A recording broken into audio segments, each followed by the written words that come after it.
and welcome to Suffragette City Radio. It's me, Sobering Maid. And me, DJ Lippy. Welcome. A lot's happened this month since we last met to record this. What have you been up to? I've been prepping. Oh, yeah? Yeah, planning for the disco. Oh, yeah. Women's disco. Yeah, 22nd of June. Central Manchester. You can get your tickets online. Can you? Yes, you can. Yeah, you can. We'll put a link in the description. Cool. Yeah, but no, I've been practicing my DJing and getting all my records prepared, getting excited for it. I think I've been roped into it as well because you didn't want to DJ for 4 hours, which is fair enough. But I've never DJ'd in my life. You know, you'll be fine. It's you just put one record on and then you put the other record on. Oh, it's almost like that's how music works. No, but I'm worried that it's just going to be rubbish. But I might try and do a soul hour because I love soul. But we'll see what happens. Get some training from the master, DJ Lippy. We'll do something a little bit. Because you're actually a DJ, it's not just a moniker. I'm not just saying that I'm a DJ, I am an actual DJ. I say this every week, like I'm saying it so much that it makes people think, like, is she actually a DJ? Yeah, the lady doth protest too much. No, she is. Yeah, so we've been prepping for that. We also have some speakers confirmed for our big radical event on the 27th of July. I'm so excited as we've been getting the emails back from the speakers saying that they're happy to participate, honestly, and then they've been telling us what they want to talk about, and it's really great. Yeah. What's our theme? We've decided, haven't we? Yeah, we couldn't decide on a theme for ages. It's really hard making a talk because you get an idea, but then you have to make sure all the people come who want to talk about what you want to talk about. Yeah. But the elephant in the room. Yeah. In feminism, what are the big taboos? What are the things that you're not really allowed to talk about? What is the elephant in the room? Because we didn't just want to make it single issue necessarily. There've been some really, really great events that have been single issue, and they've had loads of great speakers to speak about that issue. But our feminism is informed from a more radical perspective, a broader radical perspective. So we wanted, to talk about the different elephants in the room. So it's exciting. I'm so excited. What else have you been up to? I've had a crap week. Is that? Yeah. I can tell you about my rubbish week. Patriarchy's to blame because I was coming up from London on Wednesday and I got 5 minutes from home, and it was the first off-peak train from London. And if anyone has got the 7 p.m. train from London Euston to Manchester, you know the sort of bloodbath that I'm talking about. It's the first off-peak train in the evening. It was packed. Then I changed at Manchester to get to where I am, which is about a 20-minute train on a tiny little Northern Rail commuter train where there's no toilets. This will become relevant. And the 5 minutes from my final destination, the train in front hit a deer, and so I was stuck on the tracks for an hour and a half, and I really needed the toilet. Eventually I did make it home, but it's not been a great week for me. Is that what you were getting at, or am I supposed to share some other news? No, that's fine. I just something happened to us though. Oh yeah. Enough about my toiletry requirements. Right, we were supposed to speak on last Thursday, and we tweeted about it. We told people to come. We were supposed to speak. It was really exciting. It's a anti-fascist festival, wasn't it? It was the 0161 Manchester Radical and Anti-Fascist Festival, and we got invited to speak. And because part of what we do at Make More Noise is we're committed feminists. That's correct, isn't it? Yes. And we're committed leftists, and we're committed anti-fascists. But part of what we do is ask difficult and probing questions, because we can't just be walking around in an echo chamber and not really, changing anything. You've got to ask questions. So we prepared a talk with this in mind, because we wanted to challenge some of the fascism that we are seeing coming from some factions of the left itself, and the broader left are either turning a blind eye to it or in some cases cheering it on. Well, just the misogyny in general. Yeah. Jess Phillips this weekend, she keeps getting rape threats, and I know that's not coming from just from people on the left, but it's indicative of the society that we live in. Yeah. But then, so we sent a message to the person who's running it, just letting them know what we're talking about. And we weren't just finger wagging at the left or anything. We weren't there to tell anyone off. We were framing it in a wider discussion of radical women, the role of women in the left, past and present, and how, we're really great, we're the backbone of the Labour movement, because we are great, and we are the backbone of the Labour movement, but we can't ignore this one issue, and any committed anti-fascist must stamp out fascism where it manifests itself. And that includes on the left. That includes having difficult conversations with your comrades and your friends and your political friends, your work friends, and stamping out fascism on the left as well. But he didn't like that. No, he said, get back to me ASAP. Yeah. I didn't speak to him. What did he say? Well, he got a bit... I won't go into it too much because I don't want to feel like I'm slagging him off on the radio, even though I am. But he just kept going on about how the event was supposed to be about unity and about how we shouldn't have this debate. It wasn't the place for the debate. And I said to him that it's not that we are coming from a place of unity. We're talking about how great women are and how we need to have greater unity amongst anti-fascists and on the left. But he just kept talking round and round the subject and being really mealy-mouthed. And eventually I just said to him, look, are you disinviting us? And he said, No, I'm not doing that. I said, do you want us to change what we're talking about? He said, yeah, can you talk to DJ Lippy about it? So, yeah, he didn't want us to talk about. I said the other stuff we're talking about misogyny from the right. We're talking about incels and their use of fascism. People like Elliot Rodger and Alex Minassian, the guy who drove the van into it was almost a year, actually, just over a year anniversary since he drove that van into a Toronto city centre. Yeah. And he'd been posting on 4chan and was like hated women, and it was fine to talk about all of that. The guy said it was absolutely fine. Can talk about the men on the left, but men on the right and all the incels, but I couldn't talk about the fascism that women are experiencing from men on the left as well. That was not allowed. You're not allowed to look inward and self-reflect. Yeah. What is it? One of the rules of misogyny, the second rule of misogyny, the worst thing about male violence is it makes men look bad. Yeah, that's good. Yeah.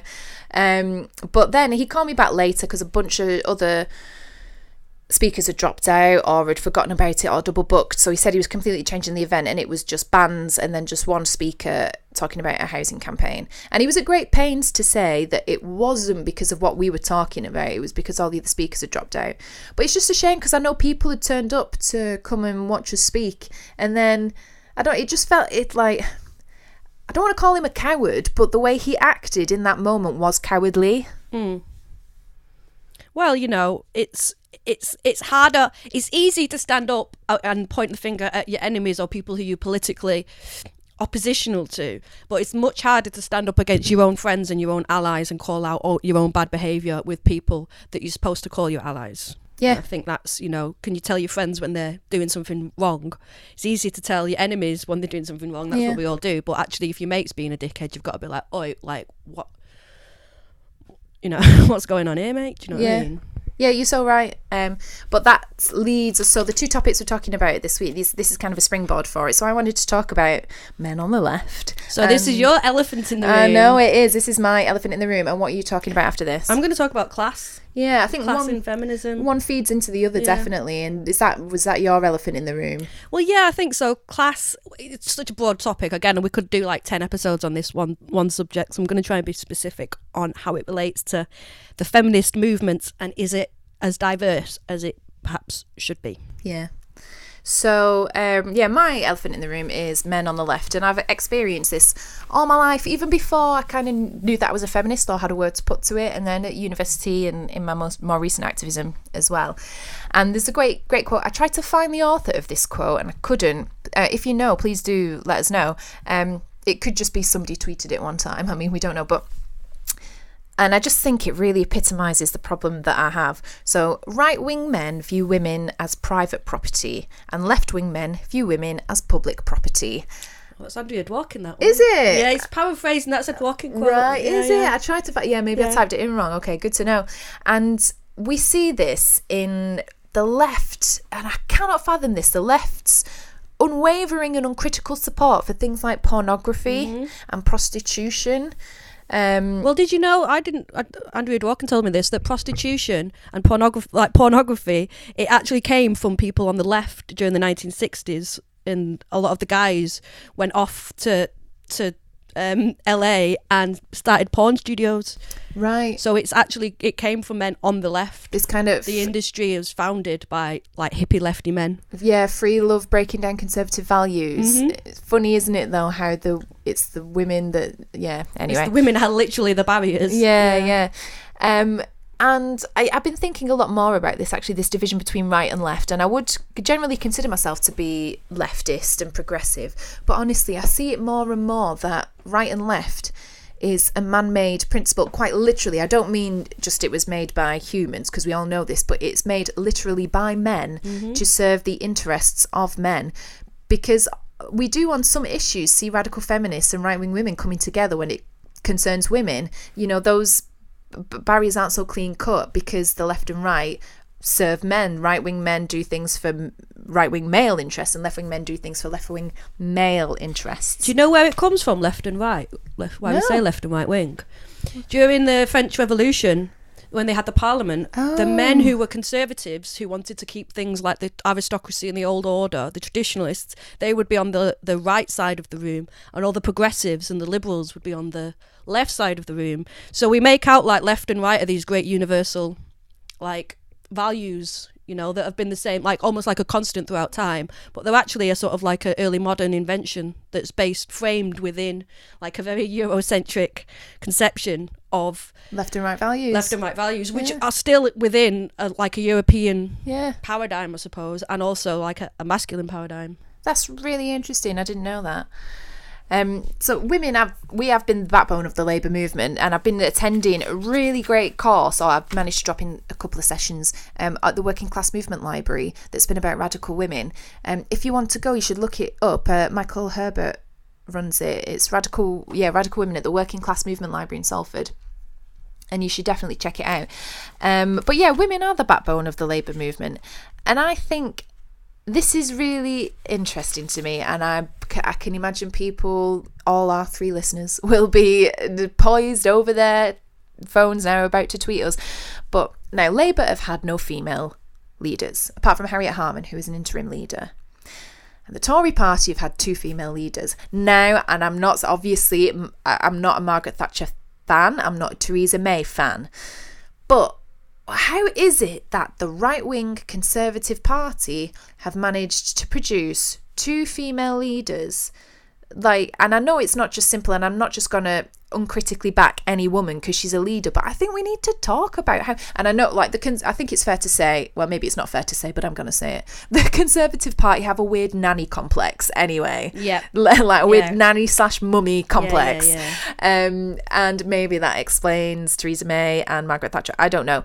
But Labour have not been able to produce, in the UK, the Scottish Labour have had a female leader, but in England and Wales, Labour have not been able to produce a female leader. Well, look at the shit that female Labour politicians can receive, often from their own side, like Jess Phillips, Diane Abbott, you know, Stella Creasy, Angela Rayner, you know. Yvette Cooper, and it's okay. You can criticise I'm not saying you can't criticise politicians. Of course, you should criticise politicians, but based on their policies and the things they say, not you're thick, you're ugly, I'm going to rape you.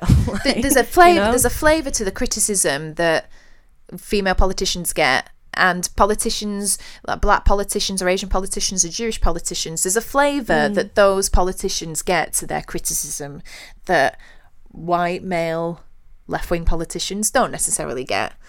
But yeah, I think that's interesting. I think we need to unpick that, and we could spend 10 hours unpicking that, but I find it so disheartening, and so aside, even if I was a bloke, I'd like to think that I would be equally as appalled, because if you're on the left, you're supposed to believe in social justice and equality amongst people. But if you talk the talk but you don't walk the walk, then if we're going to entrust our faith in making the world a better place to these people who say they can make a just society, but they're treating women like shit, then they won't treat anybody else well. Do you know what I mean? It all stems from there. I think it's like woman hate is the first hatred. If you can get people hating on women, then it's a hop, skip and a jump to hating black people and immigrants and gay people. They're all connected in a bundle. But I think the first one you'll get is hating women, because it often starts in the home as well, the sort of dynamics you see growing up, the sort of relationships you see.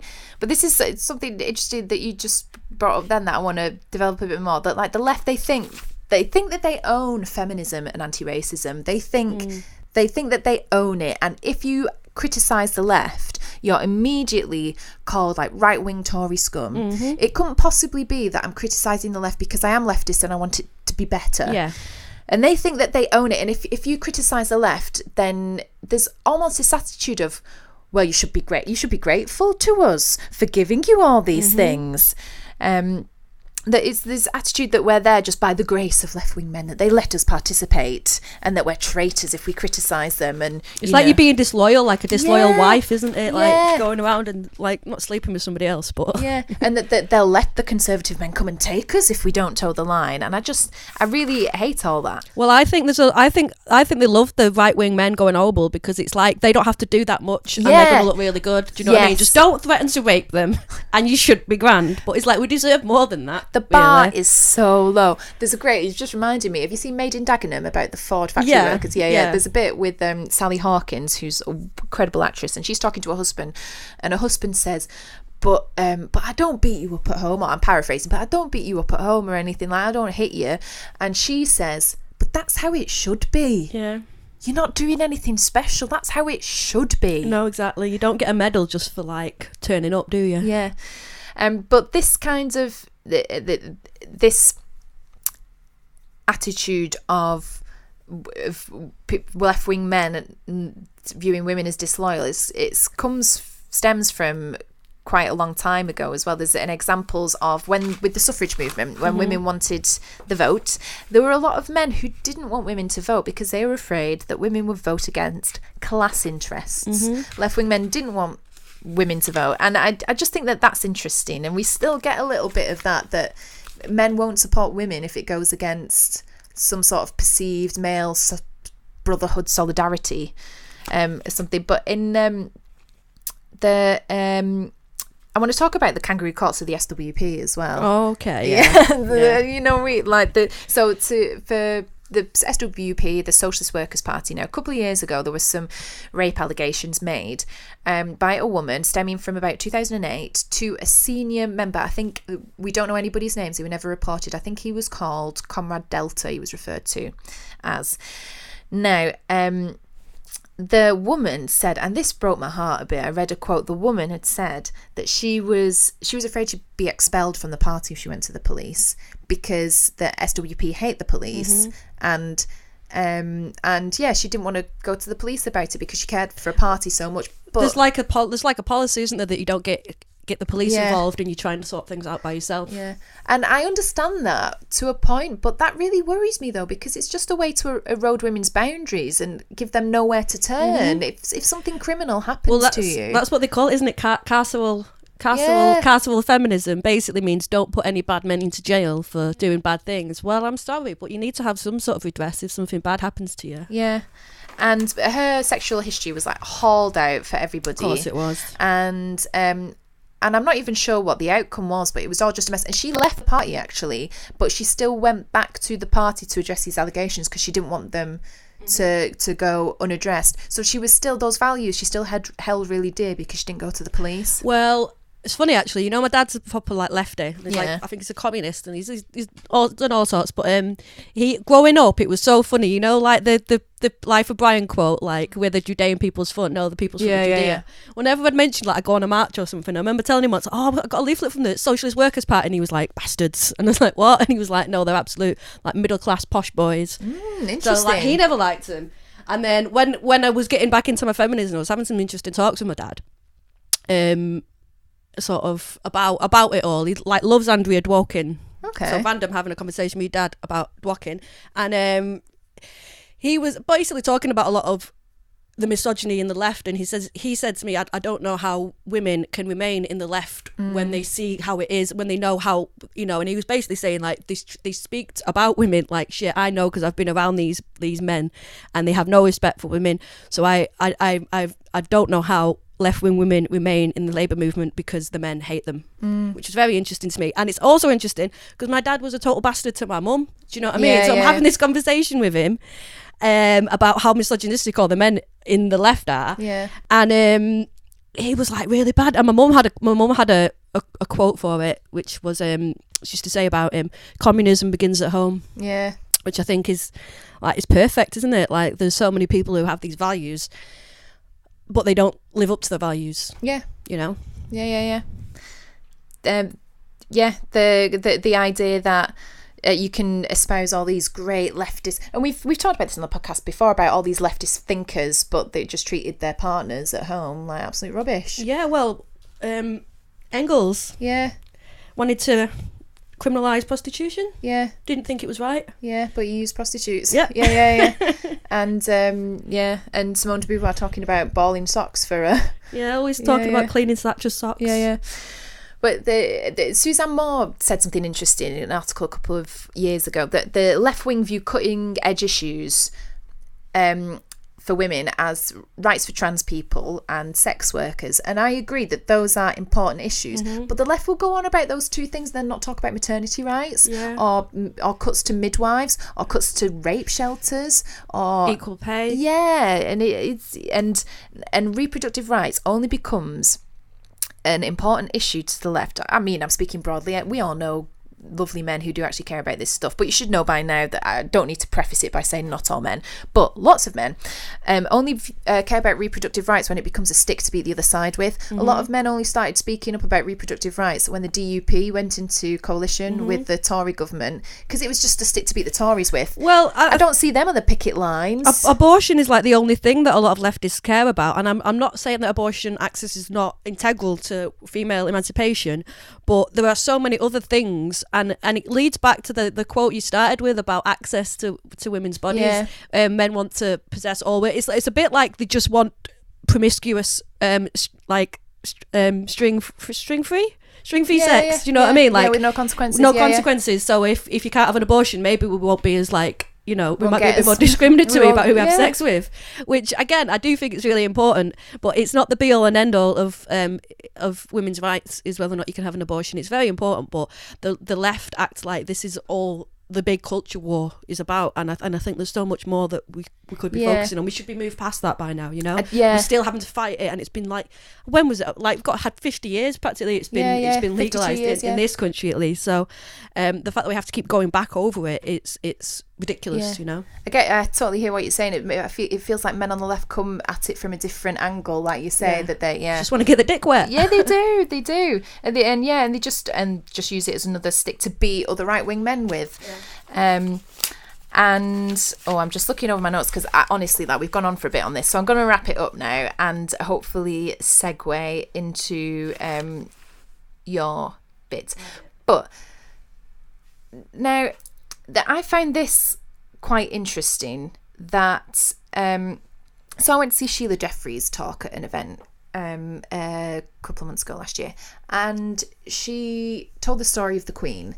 Now we all know the story. If you're not familiar with it, quick Google will tell you, but that basically Buckingham Palace is, I don't know if she was at Buckingham Palace, one of her homes, I think it was Buckingham Palace, was broken into, and there was a strange man who got into the Queen's bedroom, and the story is that the Queen was startled, but he sat on the edge of the bed and the Queen kept him talking until the palace security guards arrived. Now, this story is in common culture and we know it, but Sheila Jeffries pointed out that we don't actually know what happened in that room. I mean, I don't know how likely it is that a man broke in and then just sat there whilst the Queen talked to him. We don't know if the Queen was raped. And we will never know. The palace would never tell us if that happened. It's a horrible thing to think on, isn't it? Yeah. I mean, that really touches me, just the thought of somebody doing that with the Queen. I mean, I'm a Republican. Yeah, but there's something about that just makes me just feel... And we'll never know what happened. Yeah. But in that moment, this is the most powerful woman. Well, I mean, is she, how much power does the Queen have? But this is a woman who is very, very, very powerful. This is a woman who is born into incredible privilege. She's head of the state and head of our state faith, our state religion. Do you know how much of Canada she owns? Probably she owns something like 20% of Canada. Oh my god. It's ridiculous. So this is a woman with a lot of wealth and power, but in that moment, in that power dynamic, she was vulnerable. Just a woman, and she was vulnerable. And I actually, so about 18 months ago, I got broken into, and I was just sleeping in my bed, and I heard some rustling in my room, and I remember thinking, God, what is my mother doing in my room? And then I opened my eyes, and there was a strange man about 6 feet from my bed. And I actually feel like in that moment, I feel like I've got something more in common with the Queen. Isn't that crazy? And so my question to you, and to segue into this, do you feel like you have more in common with your biological class, or your socio-economic class, or does it change? Because I mean, I've got more in common with the lads I went to school with than I do the Queen. Yeah. But in that moment, anyway, yeah. So we'll move on. What's your elephant in the room? So, funnily enough, it is class, which is an interesting subject. Again, I'll probably blather on a little bit about this, but I'm trying to focus it on within the feminist movement itself. And I think there is something very strong about the feminist movement in that it does unite all classes of women. You know, I like to think of the analogy of Trump. What's Trump's daughter called? Oh, Ivanka Trump. Yeah, so she's like one of the most powerful women in the world at the moment. She's had all this wealth, this elite education, but growing up with a really pervy dad. Do you know what I mean? Like what she had to deal with, and that's something that every woman would understand her discomfort at some of the things that will have been saying. Just must have been embarrassing. Can you imagine bringing your mates around with a dad like that? Do you know what I mean? Like, and we don't know what went on behind closed doors. But, you know, and it's that thing, like, you can't be insulated from stuff. I think when you're higher class, you're insulated from lower class men. Because if the plumber came and said, you know, tried to have a way with her, then he'd be done for. Do you know what I mean? So you are sort of insulated from the men who are a lower socio-economic class, but the men within your own class, you're always going to be you can always be preyed upon by those men. You're also insulated from the stuff that affects lower class women, like wage stuff that affects women more than men and stuff. You're insulated from those things that affect other women. But you're totally right. So I was thinking about this. So I was thinking that the Women's Equality Party, they've just elected their new leader. Oh, right. Mandu Reid. So when Sophie Walker was the previous leader, she's white, middle class. Founded by Sandy Toksvig, white, middle class. And when she resigned, she said, "I resigned in order to make space for new and diverse perspectives." Okay. So Mandu Reid is brilliant. It's the first black leader of a UK political party. Really? Cool. But I do wonder what her actual class is. I'm pretty certain if she's leading a political party that she's not going to be working class. And I think this is something that you're going to have in any walk of life. To be in a leadership position, then suddenly you wouldn't necessarily be, maybe she was born working class, but she's worked herself up and now she's in that different bracket. But trying to talk about class, I guess it's difficult to even get a definition of class. So I'd break it down. There's like three ways to approach it. There's a cultural aspect of class. So this annoyed me the other day. I was looking online and I saw a competition for working class writers, and the first line was, "Do you identify as working class?" And I was like, I don't identify as working class. I am working class. You can't identify into having more money. No, exactly. It's not. That's identity politics, though, you know. And I just thought, God, anybody can identify as working class now, you know. It's like the they used to joke about Blur being like pretend working class. Like now it's actually coming to pass. Or you can look at the base it on your occupation. Now the National Readership Survey has this is there's a class system that market researchers use when they want to commission any work, and basically it goes A, B, C1, C2, D and E. So you have upper middle class, which is higher administration and management, middle class, intermediate management, administration or professions. C1 is lower middle class, so that's like clerical roles, admin, and then below that, skilled working class, which is skilled manual workers. Below that, they class working class as semi-skilled and unskilled manual workers, and then E, non-working. Right. Now, I have problems with this because I just don't think this fits into a modern day world. Like most people don't have a manual labouring job anymore, you know what I mean? You can even be like you can be like lower middle class but still on a 0 hours contract these days. You can be a builder and earning a decent amount and live in a nice area of Cheshire or something. Exactly. I'd say a lot of manual workers earn a lot more money than clerical workers these days. For sure. That doesn't quite work. But I think we've lost the way with all of this talk about class when we should be looking at a Marxist analysis where it's about finances. How much money do you have and how much of your wage is are you paid fairly for your wage? How much of your labour is being appropriated by somebody else who are taking all of the profits and giving you like a meagre stipend? So yeah, that's why it's so difficult, I think, to talk about class nowadays. There's been so much money taken out of the labour workforce, you know, the neoliberal economics, which is the trickle-down theory, where they've taken all of the money and given it to the people at the very top of society. Yeah. I think we're all working class these days, even though we might not identify as working class. None of us are financially independent in terms of, we all have a boss. Yeah. But coming back to feminism, I have found coming into feminism, I think the first talk we went to, I went and I did notice that all the speakers were white and quite posh. Okay. And it was fine. Yeah. But I think that we need to have more diverse voices, even just regional accents. Do you know what I mean? Yeah. Like how many feminists do you see that actually seem like normal women? You know, like all the like, I don't know, like TV feminists brackets. Yeah. I mean, they're obviously normal women, but you mean like regular women, like women on the street? Yeah. Like, I guess a lot of it comes with like feminism went into the academies, didn't it? And Yeah. into the universities. So a lot of feminists now have doctorates. And I don't think you really need a doctorate to be a good feminist, do you? No. And again, this is something you're going to get in any level when you get up to leadership positions. If there's money involved, then you're going to get to lead the WP. Are you going to get a cleaner or like the person who's like, you know, ran a big company or something? You know, they've got better experience for it. But yeah. So yeah, I don't know. It's a difficult subject, and I know it gets people really defensive when you start to talk about class. Yeah. So I know I identify as working class. I would say, well, I am working class. I've been to university. I've got higher education. I've got I work in a sort of like a professional career, but financially, I'm like not. What's the word?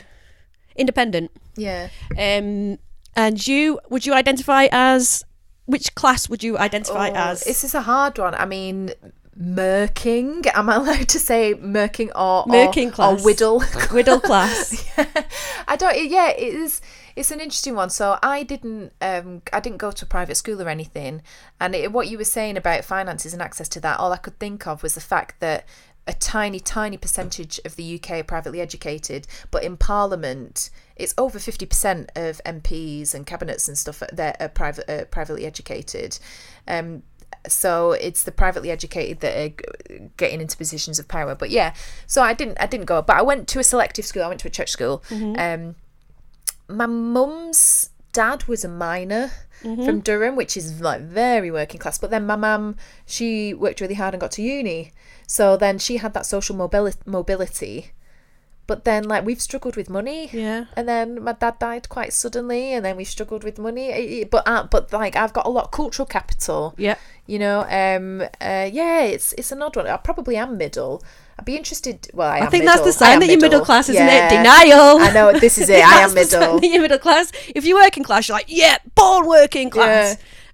But if you're middle class, you'll always quantify it with something. Why do you think it's gone that way, though? Why do you think identity politics? Yeah. Why is it fashionable to be working class? Is it because it's seen as more authentic, or what has changed? I think authenticity. Yeah. And I think if you're middle class, there's an idea that almost like you've stole your position in society, like you've got an unfair advantage, perhaps. Yeah.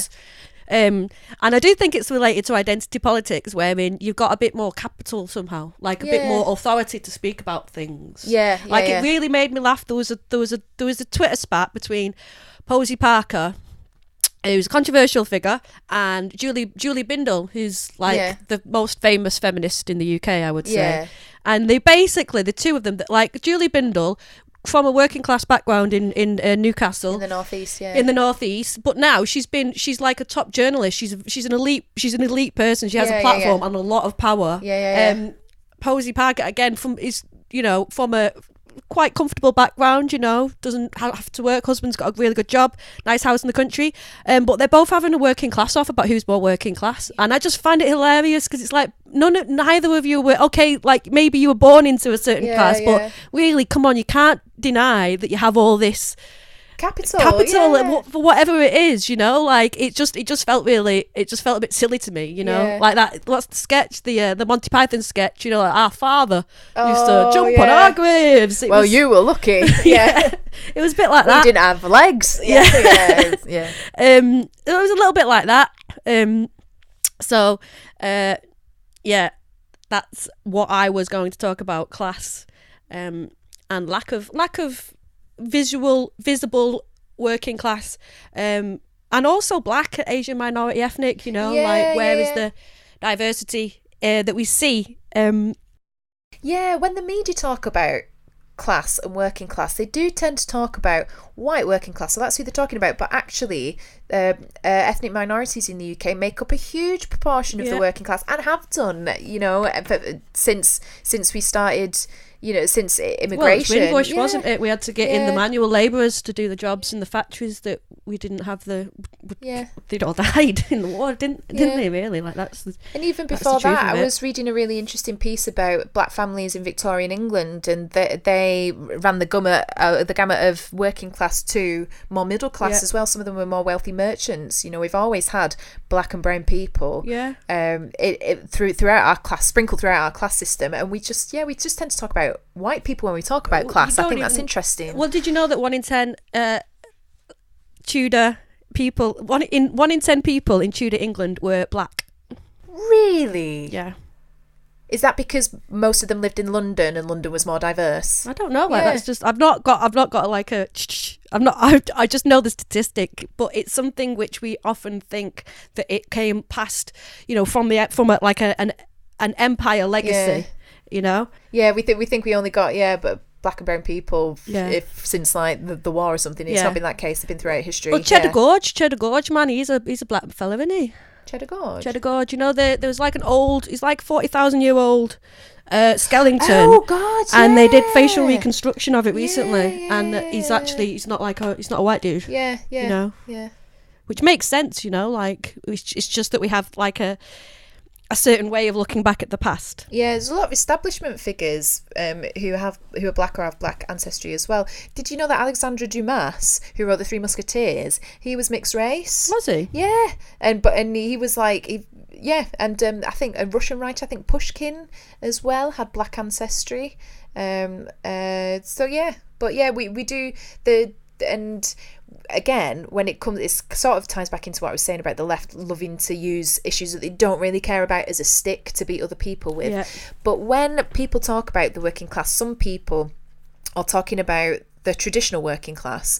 There'll be some people who love to say, you're being so racist because you're just talking about... People assume that white working class people are racist when actually there's a lot of class solidarity amongst the working class, and that includes brown workers, black workers, Well, no, I think there's and certain people, there's like, you know, like there's the idea of the poor and the undeserving poor. I think nowadays it's almost like the undeserving poor are the white working classes. They've been demonised, and especially like white working class men have been sort of demonised, and a lot of the Brexit vote, for instance, has been put on the white working classes in the industrial north. And actually, when you break down the votes, there were more people in the middle class white people in the home counties who voted for Brexit as much as anybody else. But nobody's pointing the finger there. It's just a misnomer that they have. And I was surprised to read as well that a lot of South Asian immigrants voted for Brexit over a certain age. I think it was maybe over 40. A lot of South Asian immigrants voted for Brexit as well. So it's not, and the elites and the establishment love to sow these divisions along class lines, along race lines as well. And we just need a bit more. I suppose that's the theme for this podcast. We need a bit more solidarity. We need solidarity from men on the left, because I'm sick of just being thrown under the bus or just left. Or you said something really good to me the other day when you said it's just an attitude of, we care, but just bleed more quietly. Yeah, just bleed quietly, please. Yeah. Well, I mean, this is the thing. I think feminism has breakthroughs when the women do leave the left, and I think it's hard to do, but it's useful for women. That's what happened with the suffragettes. They got sick of all the Chartists being like misogynistic, and not so much misogynistic, but just like, you'll get your rights when we've got our rights. Just make a cup of tea, love, and then and they were like, no, we've been fighting this fight with you. We deserve equal rights. that caused the suffragettes when middle class and working class women got together, and the second wave, I'd say something similar happened. A lot of women, there was like the hippies and all this great sort of leftist movement, and the women were just being told to go and make the sandwiches again. You know, have sex with my 10 mates. They were like, no, I'm not going to. We're gonna do our own thing. Otherwise you're a prude and a conservative. Exactly. It's that you're frigid if you don't like to have sex with all my mates. But anyway, so I think we're going through something similar at the moment, and it's a very scary time though. I'm really scared because there's like the far right and ethno-nationalism, and it's mixing with misogyny now as well. Like, it's scary, and maybe we do need to be unified, but it's hard to do that when you're not getting equal respect. Yeah, I would agree with that. Yeah. So, what have we got coming up this month? Well, on Saturday the 11th of May, I'm giving a talk on pornography at Manchester Feminist Network. It is women-only meeting, but do come along if you're in the area. It's 2 till 4. Should be interesting. I'm looking forward to it. Looking forward to chatting to women about it. And I'll be watching a lot of Gail Dines videos in preparation. I would recommend you check her out. She's quite cool. Oh, I love Gail Dines, yeah. Anything else coming up? We've got our disco that we talked about, 22nd of June, get your tickets, and our radical event, 27th of July, get your ticket. Oh no, tickets aren't up for that, but we will put them up soon. Yeah, you have to buy a ticket before the 8th, because then we've got early bird tickets and it's going up in price after that. Is that for the disco? Yeah, cool. But if there is anything coming up, let us know, tweet us or send us an email and we'll give a shout out. So we always like to end our podcasts with a little card from the game that you won, Women Who Dare, and this month I've picked out Ida Wells Barnett. She's an American born 1862, died 1931. I felt that one had better die fighting against injustice than to die like a dog or a rat in a trap. It's a quote. Ida Wells Barnett fought all her life against racial injustice, but she's today honoured most for her relentless and literally death-defying campaign against racial lynching. Wells Barnett was an early predecessor of Rosa Parks in her refusal in May 1884 to give up a train seat in the white section. Removed by force, she sued and won in the circuit court, but the Tennessee Supreme Court later reversed the decision. The disheartening incident galvanised her desire to fight for racial equality, using the weapon she wielded best, the pen. Wells Barnett became a full-time journalist in 1891, and for many years she defied mob violence and terror to train a relentless and harsh light on the national disgrace of lynching, even taking her campaign abroad. I had no idea. That's so really cool. Interesting. I want to know about that. May 1884, gave up a seat on a train. Never heard of her. What a cool lady. Yeah. That's what's great about this game.